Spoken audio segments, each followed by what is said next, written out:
Ngayon po nga ng araw ay naisipan ko na magluto ng ensaladang pako. Dahil nga po matagal-tagal na rin hindi nakakain ng ensalada ng pako. Nung araw po nga ni Ere, naisipan ko na manguha nga po ng pako at ensaladahin ko po nga ni. Kaya maaga nga po ako dyan, nagpahog ng baboy na irin 2 buntis namin na inahin. Tapos yung isa na agawin namin inahinin. Sobrang putik po nga dyan sa nagasilungan ng baboy na yan dahil po nga sa sobrang ulan ng ulan ay kaya nagaputik maigi. Kahit dini po nga sa may kulungan ko din ng mga manok ay sobrang putik na rin po nga sira na rin po nga mga bubong yan sa sobrang tagal na. Hindi ko nga po maayos-ayos lang. Tingnan po naman po niya sa sobrang putik niya no. Gulping kapal na ng putik si Babos dahil nga po sa sobrang ulan ng ulan.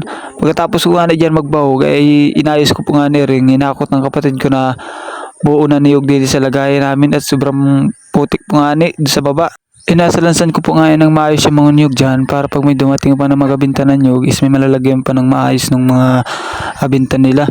At may nagalagay din po kami kasi ng mga saging dyan at di po naiwanan din sa may tuming kalsada at natuka po nga ng mga manok at sobrang dayang manok. At nababasa po pati. Yan po nga yung mga batungol kung tawagin din sa amin yan. Sobrang liliit po niya no.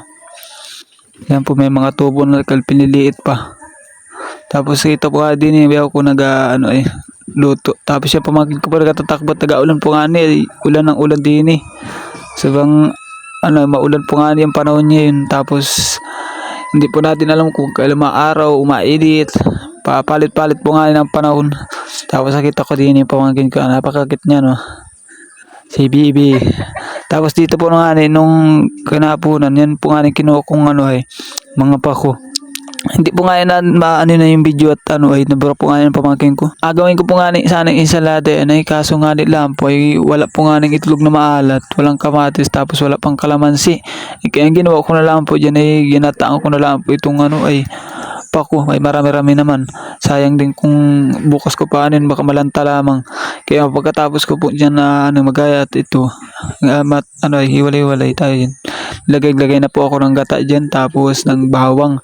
Tapos naglagay din po ako dyan ng durog na paminta.